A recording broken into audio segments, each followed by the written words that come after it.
ধেয়ে আসছে গাজাওয়াতুল হিন্দ, মুসলমানদের বিজয় সুনিশ্চিত। পৃথিবীতে সবচেয়ে বড় যে ধর্মযুদ্ধ হবে সেটাই হলো গাজাওয়াতুল হিন্দ তথা হিন্দুস্তানের যুদ্ধ, যা ভারতবর্ষে হিন্দুদের সাথে মুসলমানদের ধর্মযুদ্ধ সংঘটিত হবে। আচ্ছা, এরা কি একটু পড়াশোনা করে না? আমার অবাক লাগে, এরা কতটুকু পড়াশোনা করে, কতটুকু জেনে বুঝে এরা নিউজ করতে থাকে। এরা কারা? এদেরকে দেখলে তো মনে হচ্ছে না যে এরা মুসলিম বা মুমিন, যে কিচ্ছু না বুঝে শুধুমাত্র অন্ধবিশ্বাস করবে। এরা এই কথা কেমনে বলে? ভারতবর্ষে ধেয়ে আসছে গাজওয়াতুল হিন্দ, সত্য হওয়ার পথে রাসূল সাল্লাল্লাহু আলাইহি ওয়াসাল্লামের বাণী। মানে আমি মানতেই পারছি না ভাই, মানতেই পারছি না। 1450 বছর আগে একজন মানুষ হিন্দুস্তানের সঙ্গে যুদ্ধ করবেন বলে বলেছেন, এমনটা আমরা শুনি। কিন্তু আসলেই 1450 বছরে কি কি হয়েছে, 1450 বছর আগের ওই মানুষটা মোহাম্মদ আসলে কি বলেছেন, কিভাবে বলেছেন যে গাজওয়াতুল হিন্দের কথা, আসলে গাজওয়াতুল হিন্দ মানে কি, তার পরবর্তীতে মুসলিমরা হিন্দুস্তানের সঙ্গে কেমন ব্যবহার করেছে, এই গাজওয়াতুল হিন্দ কি হয়ে গেছে নাকি সামনে হবে, অনেক কিছু ব্যাপার স্যাপার আছে না। কিচ্ছু না জেনে, কিচ্ছু না পড়ে, গবেষণা না করে একটা মেরে দিল। ওই হুজুররা যা বলে তাই উনি বলে দিয়েছেন। তো মুসলিমদের সংখ্যা বাড়বে না কেন ভাই? মানুষের সময় নাই একটু ঘাটাঘাটি করবার, একটু ঘাটাঘাটি করবার। আসলেই নবী কি বলেছেন, এটা ধর্মযুদ্ধ কিভাবে হয়, অতীতে কতগুলো যুদ্ধ হয়ে গেছে, বিশেষজ্ঞরা বলেছেন ওইটাই গাজওয়াতুল হিন্দ। এবং নবী কখনোই ভবিষ্যৎবাণী করেনি যে হিন্দুস্তানের সঙ্গে যুদ্ধ করবে, যুদ্ধ হবে মুসলিমদের, এমন ভবিষ্যৎবাণী করে নাই। তার কাজই ছিল যুদ্ধ করা, কাফেরদের মেরে তাদের মা বোনদেরকে দাসী বানিয়ে সেক্স করা, বাচ্চা ফুটানো, এভাবে উম্মত বাড়ানো এবং গনিমতের মাল। নবীর ইনকাম তো এটাই ছিল। হাদিস দ্বারা আমি অনেক ভিডিওতে প্রমাণ দিয়েছি। নবী বলেছেন, আমার জুইলা রিজকি তাহতা জিল্লি রুমহি, আমার রিজিক, আমার উপার্জন নির্ধারণ করা হয়েছে বর্ষার ছায়াতলে। নবীর কোনো ইনকাম ছিল না। নবীর ইনকামই ছিল কাফের মেরে তাদের ধন সম্পদ লুট করা, এটাকে গনিমতের মাল বলে। এটা আমার কথা না, হাদিসের কথা।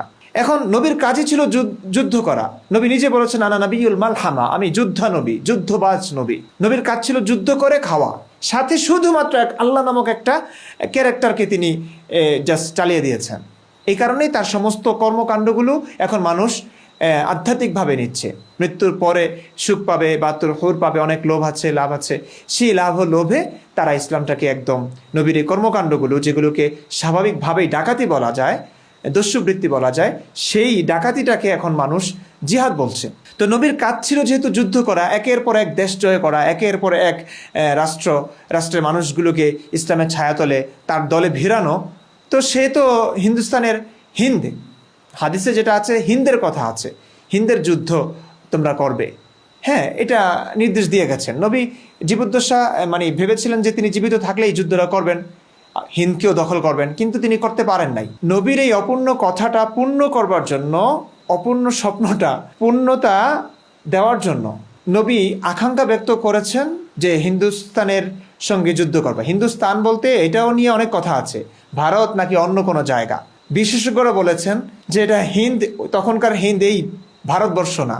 এবং এটাই সত্যি, এটাই যৌক্তিক। নবীর ভারতবর্ষের সঙ্গে কোনো লেনাদেনা ছিল না। এবং এটাই অধিকতর সত্য মনে হয়, যুক্তিসঙ্গত মনে হয় যে ভারতবর্ষের সম্পর্কে নবী জানতেনই না তেমন একটা। নবী যেই হিন্দের কথা জানতেন সেটা হচ্ছে অন্য জায়গা। আমি সেটা নিয়ে বিস্তারিত ভিডিও বানিয়েছি গাজওয়াতুল হিন্দ নিয়ে। তো এখানে অনেক কথা বলবার আছে, অনেক কথা বুঝবার আছে। 1450 বছর ব্যাপার স্যাপার আছে। নবী কেমনে বলেছেন, কিভাবে বলেছেন, তার কথাটা আসলে কি ছিল, এবং পরবর্তীতে মুসলিমরা কিভাবে নিয়েছে তার কথাগুলোকে, অনেক ব্যাপার স্যাপার আছে না। আপনারা সেগুলো না জেনে কিভাবে একটা নিউজ করেন ভাই?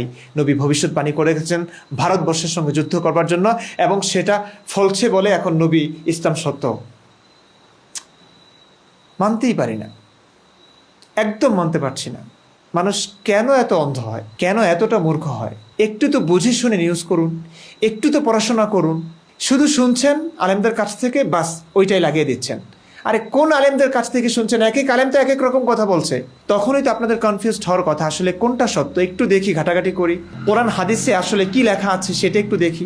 কিচ্ছু না জেনে, না বুঝে বাস মেরে দেওয়া। মিলিয়ন মিলিয়ন ভিউজ হচ্ছে এই সমস্ত ভিডিওতে, আর মানুষও ইনশাল্লাহ বলছে এবং যুদ্ধের জন্য প্রস্তুত হয়ে আছে।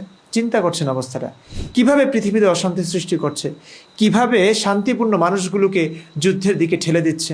তারপরও যদি বলেন যে এই ধর্মের বিরুদ্ধে কেন কথা বলছি, ধর্মের বিরুদ্ধে কি ভাই? মূর্খতার বিরুদ্ধে কথা বলছি। ধর্মেও যেটা নাই সেটাও আপনারা ধর্ম বলে চালিয়ে দিচ্ছেন। কি করব আপনাদেরকে নিয়ে।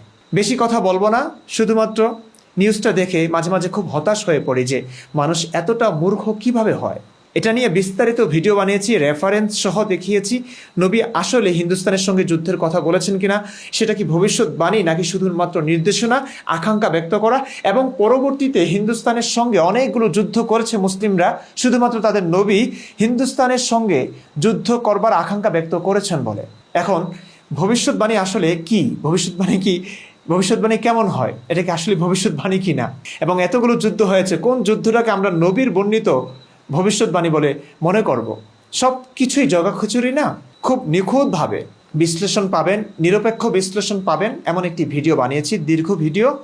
একটু সময় দিতেই হবে আপনাকে যদি বুঝতে চান, যদি জানতে চান। আর যদি বলেন যে না, সেটার জন্য আপনাদের ভিডিওটা দেখতে হবে। আর যদি মনে হয় যে না না না না কোনো কিছু, এত ঝামেলা আমাদের সহ্য হয় না, এত সময় আমাদের নেই, আমরা ওই যেটা শুনবো সেটাই বলতে থাকবো, ব্যাস আমাদের ভিউজ দরকার, তাহলে আর কিছু বলার নেই ভাই, আর কিছু বলার নেই।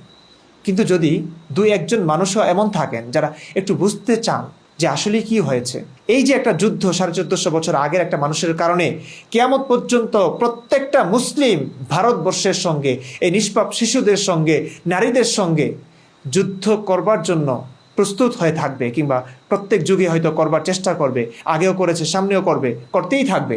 1450 বছর আগের একটা মানুষের কথার কারণে, আকাঙ্ক্ষা ব্যক্ত করবার কারণে মানা যায় বলুন তো? এটা কি অশান্তি না? এখন এটার বিপক্ষে কথা বললে, কিংবা এটা নিয়ে যদি আমি বলি আপনারা একটু বুঝুন কি বলেছেন রসুল, সেটা কি অপরাধ হয়ে যাবে? একটু রিকোয়েস্ট করছি, এই ভিডিওটা সম্পূর্ণ দেখুন এবং আমার কথাগুলো যাচাই বাছাই করুন। আমি একটা কথাও নিজ থেকে বলিনি, আলেমদের কথা বলেছি, কোরআন হাদিসের কথা বলেছি, এবং আমার ব্যাখ্যা বিশ্লেষণ আমি দেইনি, পরবর্তীতে দিয়েছি। আলেমদের ব্যাখ্যা বিশ্লেষণে কত গোজামিল আছে সেগুলো বুঝিয়েছি, সম্পূর্ণরূপে বুঝিয়ে দিয়েছি। দীর্ঘ হলেও ভিডিওটা দেখুন, বুঝবেন আসলে কি হয়েছে। আমি চাই না যুদ্ধ বিগ্রহ ঘটুক, আমি চাই না আমাদের প্রতিবেশী রাষ্ট্রের সঙ্গে আমাদের যুদ্ধ হোক, আমি চাই না সেই যুদ্ধে কিছু মুসলিমও মারা যাক এবং হিন্দুও মারা যাক। অবশেষে মুসলিম হোক আর হিন্দু হোক, সবাই কিন্তু আমাদের মতোই মানুষ। আমি চাই না কোনো মানুষ মরুক। শুধু এটুকুই আপনাদের কাছে রিকোয়েস্ট, অনুরোধ, করজোর প্রার্থনা করছি, একটু বুঝুন, বোঝার চেষ্টা করুন। দীর্ঘ হলেও এই ভিডিওটি দেখুন। ভালো থাকুন, সুস্থ থাকুন। জয় মানবতা, মানবতার জয়।